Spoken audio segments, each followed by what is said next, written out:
Live from the SALT conference, you've got a lot of fast money, a lot of big hedge fund money talking about Bitcoin, the currency known as the Wild West of money that's really been grabbing a lot of attention with all the hedge fund managers here at SALT. You know, already it's interesting. It might be a thing of the past, not necessarily, but take a look at Bitcoin versus the U.S. dollar, trading in opposite directions. Now, over the past 2 years, the U.S. dollar is up about 17.5% versus Bitcoin, which is up 2.6%. Bitcoin's still alive, but two of Bitcoin's biggest believers, the Winklevoss brothers, have this brand new venture, Gemini, that's been going for about, what, about a year or so? 6 months or so. About six months. And it's basically what they would like for you all to believe, a NASDAQ for Bitcoin, buying, selling, and disrupting the global foreign exchange world. They say, on Countdown to the Closing Bell in October, this, watch.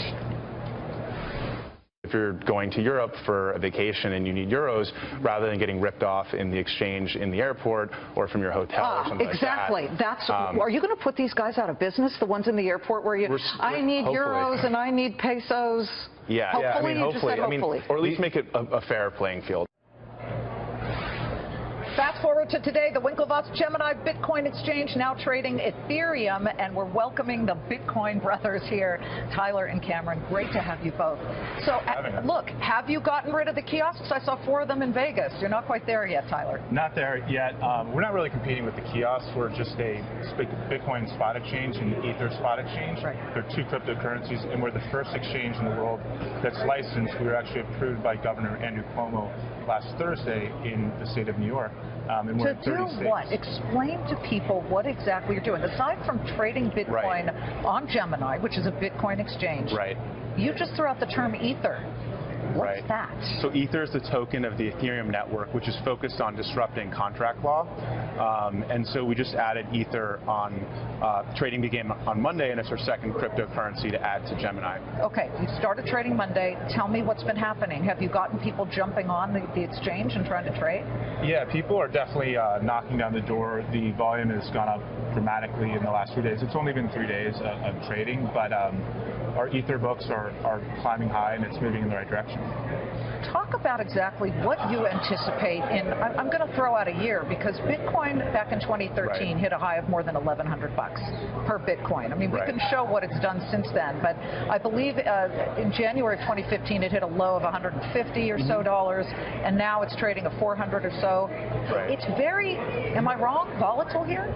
Well, it was in the early days, and that was a lot of because the Wild Wild West, the regulatory uncertainty, but with the advent of like Gemini licensed exchanges, it brought a lot more certainty to the market, and Bitcoin, I think over the past month, has been less volatile than gold. Yeah, the Wall Street Journal had an article that it was more stable than gold over the last 24 days, about a week ago. So Bitcoin is acting like a mature asset.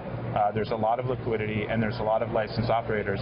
Now, like Gemini, we're the first ever licensed operator in the world where you can buy and sell Bitcoin and Ether, which we think are effectively call options on the future of 2 major technologies. So if you think that Bitcoin's going to disrupt gold and Ether is going to disrupt, Ethereum network is going to disrupt contract law, then it's really early days, and these are the tokens and assets and how to invest in that future.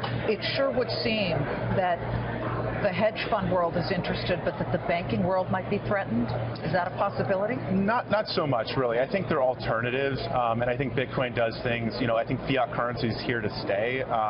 There's going to be a use case for that.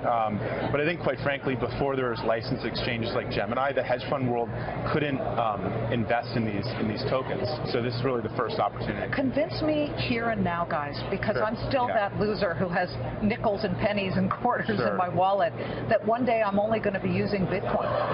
I think you'll be using digital currency. I think Bitcoin will disrupt gold. I think the U.S. dollar will still be controlled by the U.S. government, but it will go onto its own blockchain controlled by the government. I think really what will happen is you use a combination of Bitcoin, Ether, your devices, the Internet of Things. We've got billions of devices coming online. They'll never exchange value with PayPal, credit cards, or ACH, but they will use cryptographic tokens. So your suite of options will increase. Right. I think fiat currencies will become digital, so credit cards, plastic, cash will be gone, but Bitcoin will be one piece of that larger puzzle, and cryptocurrency is here to stay. It's a space that we believe is the future, and Gemini is the picks and shovels company of that future.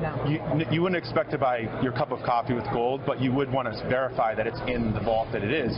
Bitcoin's actually verifiable through the blockchain. It's scarcity that you can verify, and that's one of the reasons why we think it's going to disrupt gold. Well, we wish you luck. I would be remiss if I let you go and didn't ask you a question quickly about Facebook, because Facebook was, listen, pegged earlier this week as suppressing certain conservative news and maybe shoveling, speaking of shoveling, news that it felt was important versus what the actual users felt was important. Where do you stand on free speech, having been at the very beginning of Facebook? Free speech is obviously one of the most important principles of our country. I can't speak to the Facebook issue per se. I just don't know anything about it other than I've read some headlines. Yeah. But I think it comes down to the transparency and what you tell your users you're doing. I'm not that close to the story, so I don't know exactly what the representations and expectations were. But if the expectations were that it was going to be an algorithm that was not pushing a certain thing, then I can see why people would be disappointed. But yeah. Yeah, that's a millennial way of saying I'm done talking. Cameron, Tyler, lovely to have you. Thank you so much.